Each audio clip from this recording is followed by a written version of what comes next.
I am Ferdinand Marcos, and I am the President of the Republic of the Philippines. I stand today on behalf of 110 million Filipinos. Hi everyone, it's me again. Hello Universe. Ayan guys, mayroon tayong very good news for everybody. Sa investment na naman tayo ngayon mga kababayan ha. Ito po yung itong taon na ito, no? 2024. So sabi dito guys, no, ng BOI, Philippines Board Investment. Nako, maganda ito guys ha.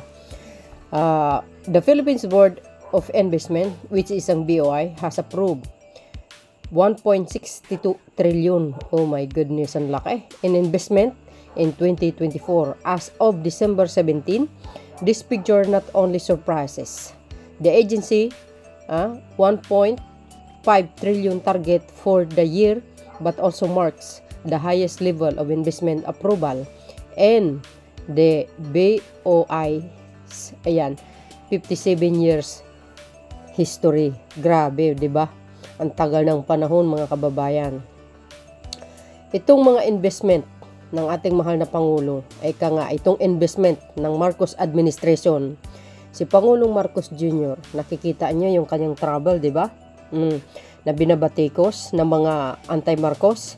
Pero guys, no, hindi po nila alam kung ano po yung kanyang mga klaseng diskarte. Oh, alam na alam po natin yan dahil ako mismo nakasaksi dahil lagi kong ina-updates ang mga videos niya pag nasa abroad. Lalo na po guys, yung mga bilateral meeting niya, roundtable meeting with the famous investors ng mga banyaga all over the world. So dahil dito, ito po yung katas mga kababayan, no? Yung pagpupursige ni Pangulong Marcos Jr., no, sa pagpupunta niya sa mga international forum. Bukod pa doon, mayroon siyang sideline, no? Yun yung tinatawag na bilateral meeting sa pakikig-usap niya sa malalaking negosyante sa bawat bansa sa kanyang pinupuntahan. Alam po natin yan, no? Ang galing niya talaga makipagdialogo, yung talagang pinopromote niya, sinasabi niya ang Pilipinas ay magandang investment. Magandang mag-invest sa Pilipinas. Talagang pinagmalaki niya ang bansang Pilipinas actually.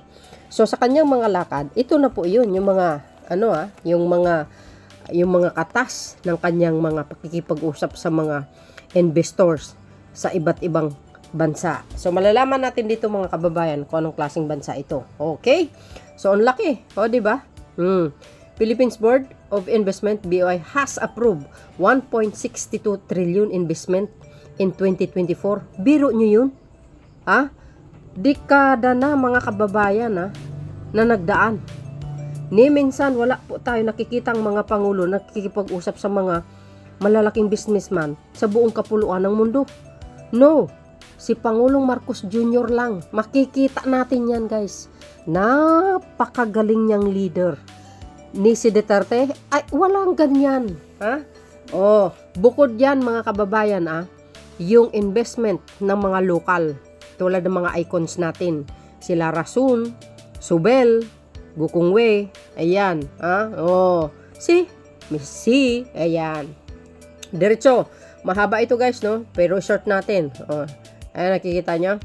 BOI, Board of Investment Performance, mula January hanggang December 17, 2024. Oh my goodness. Babatikusin na naman ng Pangulo. Wag na kayo magbatikos mga anti-Marcos kasi yung mga puon nyo wala naman kasi sa wala naman sa kalingkingan ni Pangulong Marcos Jr. mamuno Mayroon bang ganyan? Hindi, walang ganyan ang mga puon nyo. Kaya tumahimik na kayo, wag na kayo makialam sa Marcos administration, nagtatrabaho sila. Dahil po dito, mga kababayan, sa investment na ito, kumikita ang Pilipinas, kumikita yung banyaga nag-invest, kumikita ang mamamayang Pilipino. Why? Kasi manpower.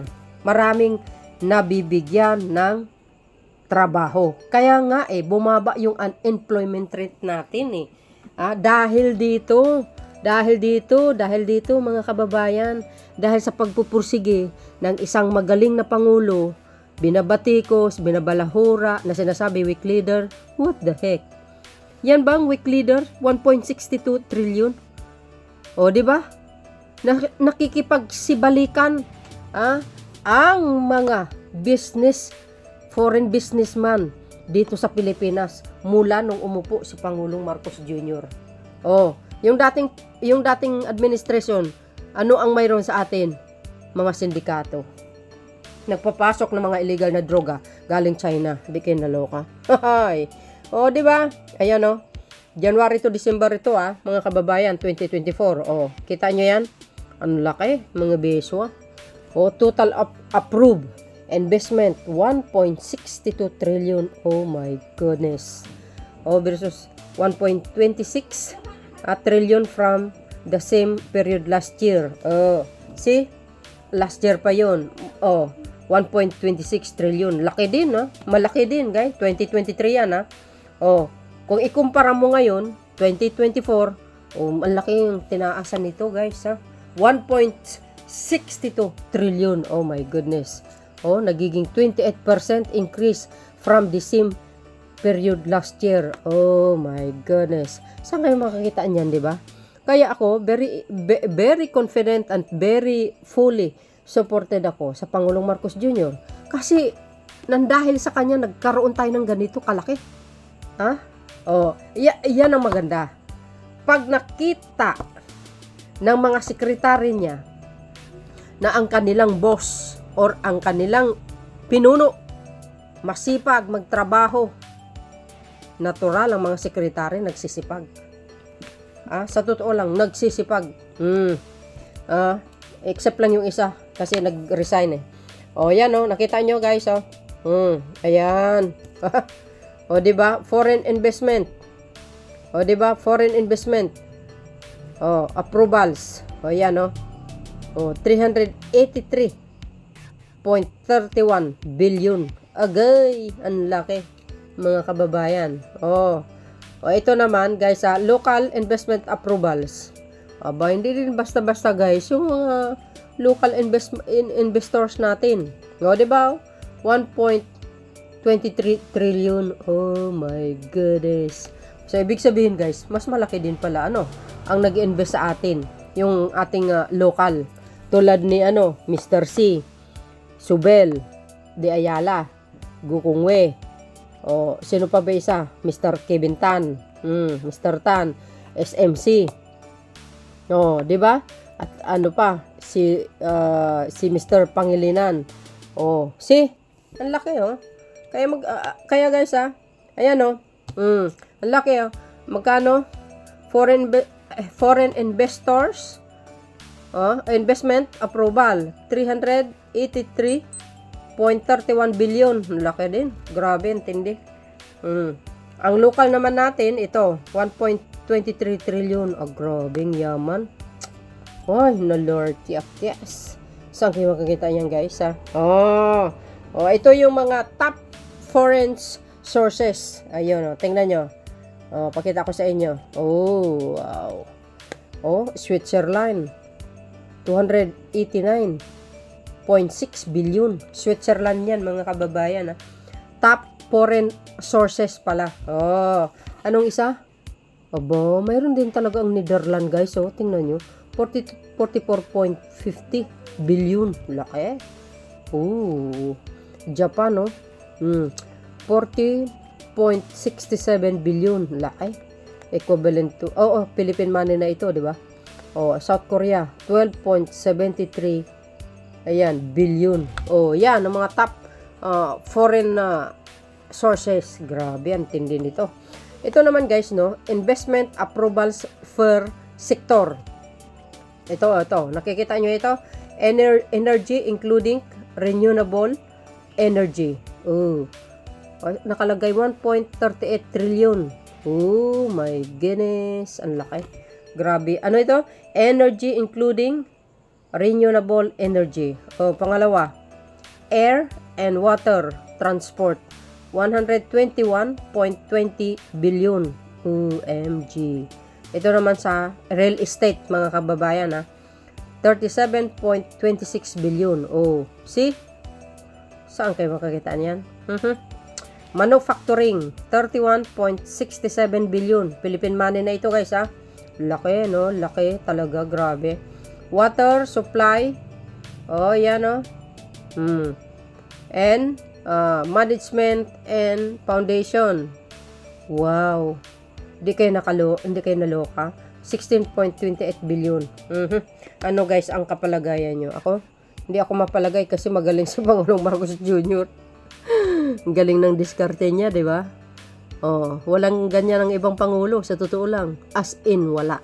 Oh. Maraming pulpul, oy.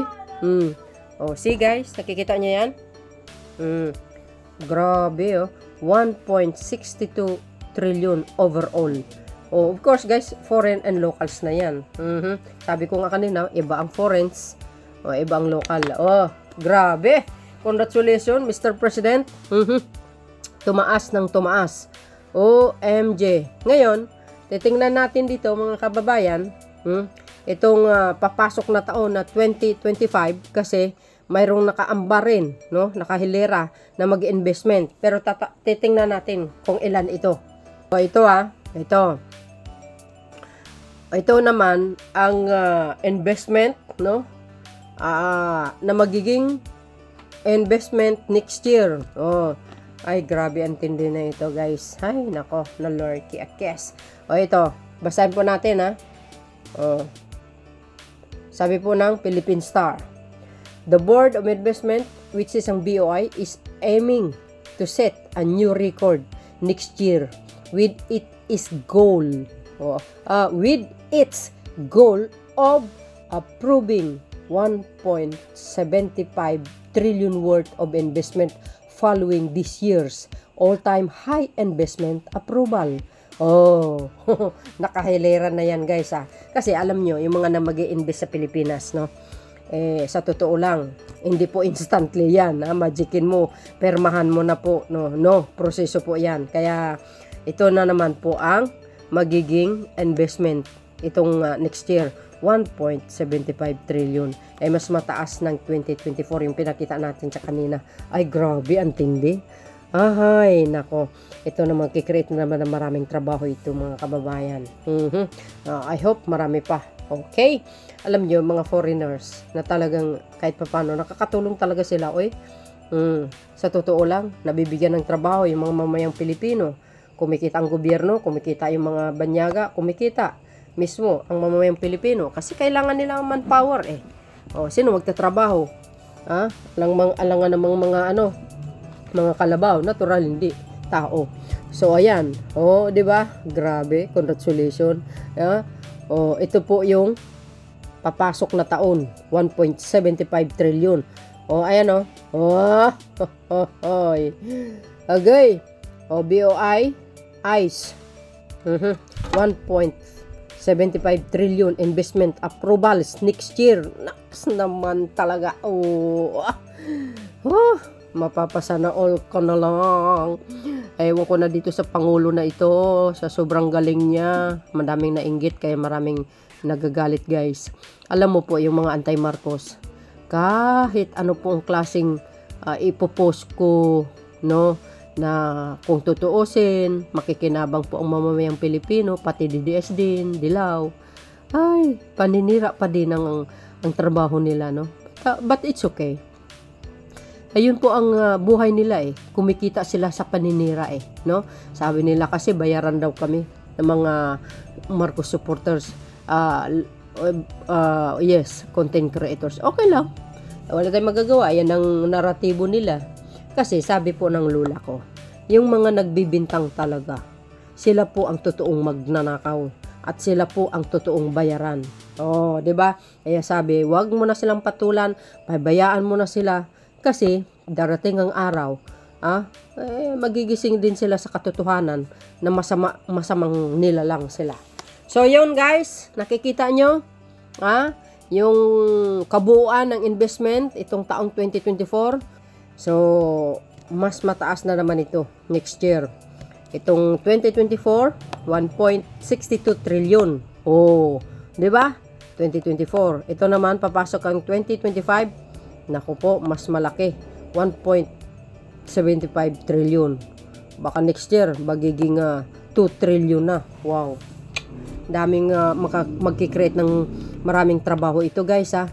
So ito po yung pagdayulugo ni Pangulong Marcos Jr. sa mga foreign investors, and of course at yung kakulitan niya sa mga local na guys, na icon, mga investors natin. Yan, kila Gukungwe, Mr. Ang, yan. Talagang si Pangulong Marcos Jr.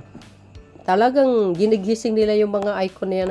Magpapatayo ka ng mga pabrika nyo sa ganitong lugar. Para mabigyan ng trabaho yung mga ating mga kababayan doon. Katulad ng sinabi ni Mr. Ang ng SMC. Nag-open po siya ng Magnolia, ng mga manok. Yung pabrika ng manok ba? Diyan sa part ng Mindanao. Sabi ng Pangulong Marcos Jr., sa susunod na magpatayo siya sa barn. Biro nyo? Kasi ang mga Muslim, alam po natin, hindi naman kumakain ng baboy yan. Kaya manok, at least mabibigyan ng trabaho ang ating mga kababayan ng Muslim. Kaya abangan po natin yun. I really wish natutuparin ni Mr. Ang yun yung sinabi ni Pangulong Marcos Jr. So guys, ang kapalagayan nyo. Ako masaya dahil mabait ang Pangulo, nagtatrabaho ng mabuti. Baka sabi, alam nyo ito itong mga dilis, sasabi nila fake na naman yan. Ayan i-delete nyo mata nyo yung mga source natin. Mag-research kayo para may alam din kayo kaya nga natin in-spread ito para may alam kayo. Huwag na kayo magtatanong. Kung gusto nyo i-research nyo. Puro kasi puro fake news ang pinag-spread nyo So yun guys, see you again on my next upload video. Merry Christmas everyone. Mag-ingat kayo and God bless. Bye and babush. Don't forget to hit the button bell para lagi kayo update sa aking mga upload videos. Follow me guys. Okay?